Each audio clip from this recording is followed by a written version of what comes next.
when you think about making a stroke that resonates, I mean, creating a stroke that resonates that much, it's just amplified when there's 8 of you.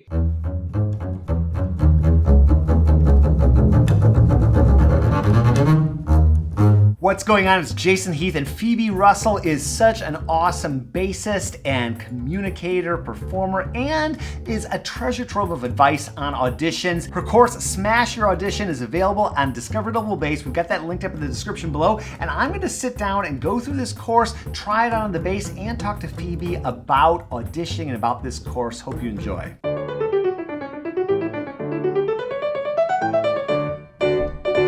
It's always good to touch on the things that I feel that I would really want to see in a teacher if I was watching their course. Okay, diving into Phoebe's course, one of the first things that I think is super cool is that it lays out some German bow technique. So the course, it wasn't necessarily directed at people that play German bow, but obviously because that's the bow that I play, that's my specialty, I thought it was important to include that. And for some reason, I find that a lot of students come to me on Zoom and in person to learn how to play the German bow. So I thought it was relevant, and I really hope that it's helpful for people that maybe want to improve their German bow hold or are curious to play the German bow. Like I know for me, I'm always really curious to learn how the other side, the French bow hold works, because also if you're teaching, it's so relevant to be able to have a concept of both bow holds. I love that Phoebe includes these exercises. This elbow and wrist exercise is very cool, and she's talking about always coming back to making sure that you're relaxed and opening out with the elbow, keeping the wrist malleable and free, having this good contact with the fingers. And I really like how she gets into spiccato and talks about this. It's such an important stroke for orchestral playing and for these excerpts she gets into, and she's just got a wonderful way of laying it out. Let's talk spiccato. So there are a lot of different types of spiccato, but the one I'm going to start with is a really heavy, fat, choppy spiccato stroke that we use probably more so in orchestral repertoire, well, definitely more so in orchestral repertoire. Our bow is really just naturally sitting in the hand. Everything's really relaxed. Bring our bow arm right up and across our body diagonally. Really feel it in the hand, really feel the connection of the bow to the fingers, and then get ready to just drop the bow into the string. And this works with French bow too. I was playing around with this on the bass. I think it's important not to get sick of what you're practicing, because we practice so much, especially when preparing for an audition. It's so easy to get so over the excerpts especially. And so I always make an effort to create little exercises or little bow patterns for scales that I can practice before I come to the excerpt. Practicing scales and several of these stroke exercises that Phoebe's got with these different bow strokes. And I think just getting objective about your bow strokes and really thinking about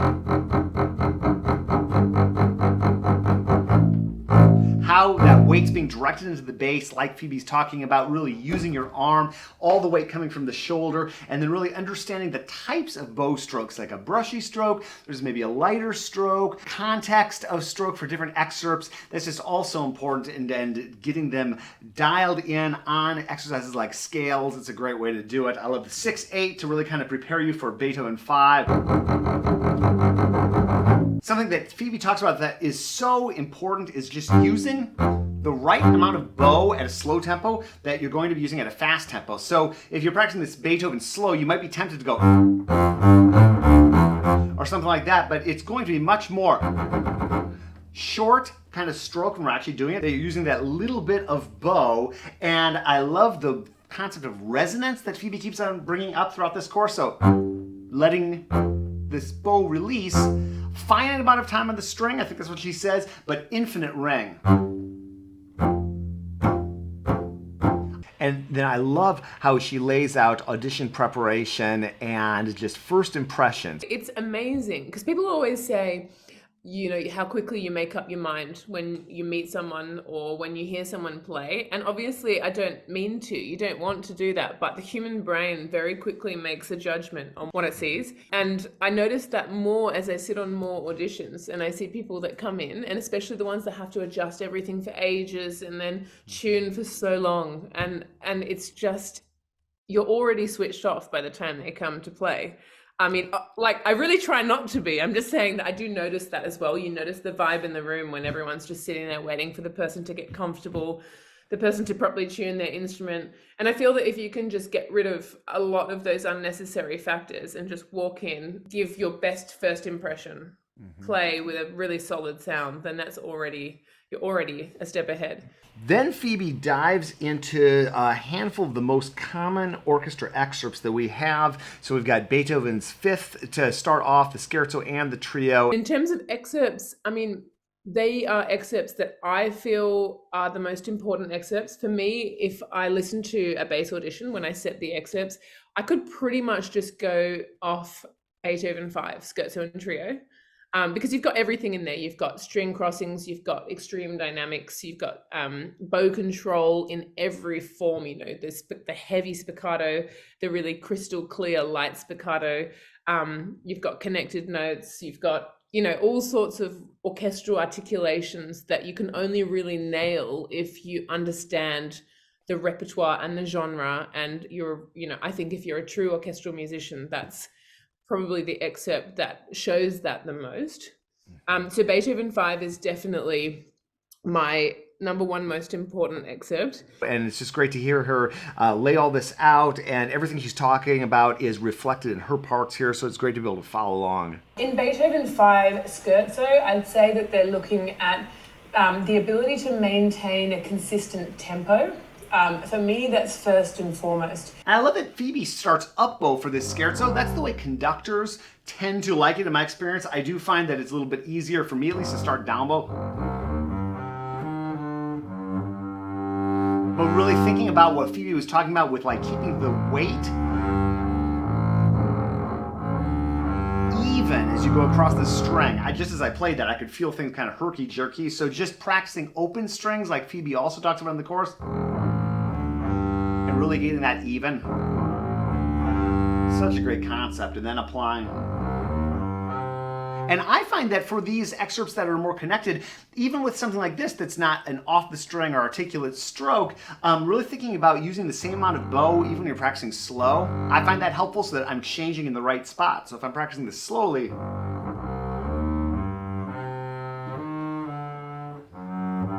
I'm not careful, I'm going to run out of bow. So just making sure I really am honest with how much bow, then when I speed it up.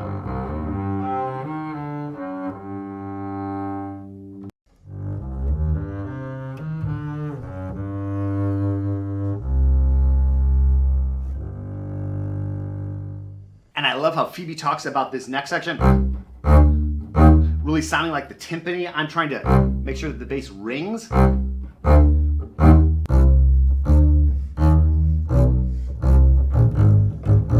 I think every musician can agree the amount of lessons that I had on just that opening of the Beethoven 5 trio. Like, I remember several weeks of lessons where we only really touched on the first two lines of the trio because the stroke there is so demanding. And also playing in Berlin, like for me playing in Berlin Phil, I really had to learn the way that they do that stroke. And it's not easy to master because it has to be so heavy and it has to be so reverberant and resonant, but at the same time articulate. And then Phoebe really gets into the weeds with this. I love it. So she has, thinking about this note, really having direction and tone, and starting from the string for these two notes. And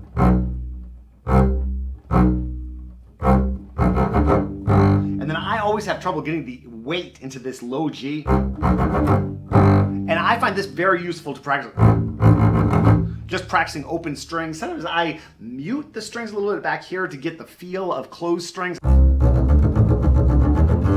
Then we get into the recitative, the famous recitative from Beethoven 9. I actually did an entire video about Phoebe and Beethoven's Ninth Symphony, which I will link up to, but it's just great to hear her getting into this here. And then Beethoven 9, I mean, that just comes up everywhere, doesn't it? And I think it's such an interesting one to discuss because everyone has their way of doing it. And it's kind of a controversial excerpt in the bass world, I think, because we all you know, everyone, or not even just in the bass world, like between the basses and the cellos and then the conductor. And I always find that when I play that in orchestra and the conductor comes in and gives his or her opinion, it's you're like, hey, that's not the way that I do it, you know. So it's always an interesting one to talk through, and I find it's a popular one that I teach quite a lot. Beethoven's Ninth Recitative is one of the most important bass solis.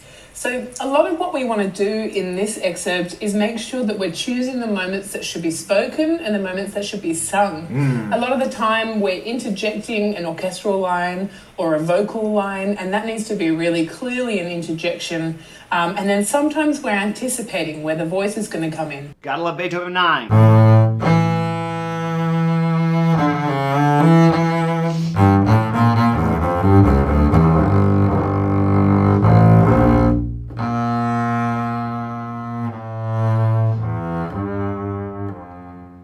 Another famous one. And then I just chose Otello because I love it. Yeah.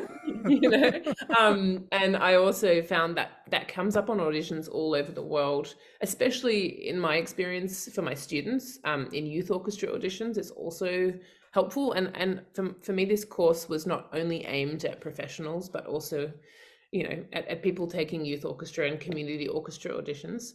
So I thought it was important to include a whole range of excerpts in that.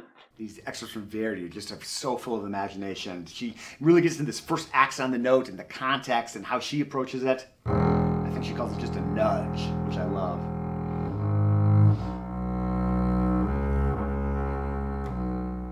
And her vibrato is so elegant in the way that it develops throughout this excerpt. Very cool.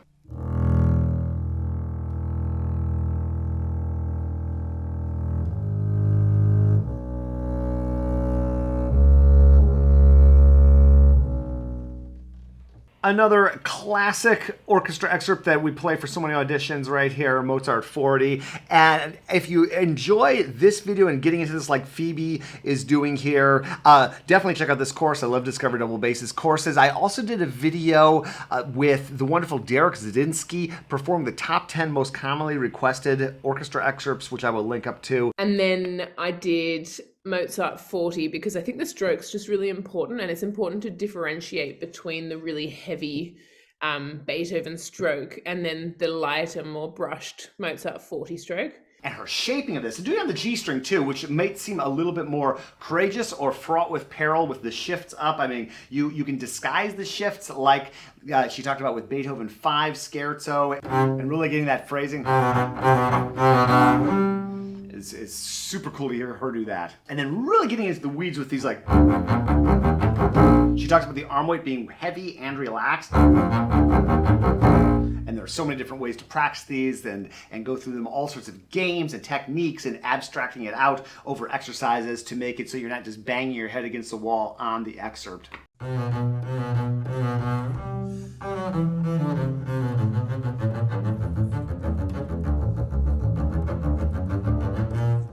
Mahler too, I mean, for me, that excerpt is popular, but it wasn't so much about the excerpt itself as about approaching Mahler's repertoire and the extreme nature. So the extreme articulation markings, dynamic markings, extreme kind of phrasing, and it's repertoire that for me I probably focus more on in preparing to play in orchestra. Obviously, I've done it in auditions, but I think it's a really interesting excerpt, Mahler too, because it covers so many extremes of bass playing, and for the bow and the left hand, there's a lot in that. I just love playing this Mahler too, and I like how she gives a little bit of length to that E flat at the end, and just letting it ring. When you think about making a stroke that resonates, I mean, creating a stroke that resonates that much, it's just amplified when there's 8 of you. And I guess that's also important when you're auditioning for a section, to really find a way to be able to contribute to the sound that they produce. Because if everyone's doing the same thing, that sound is amplified 100 times, I find.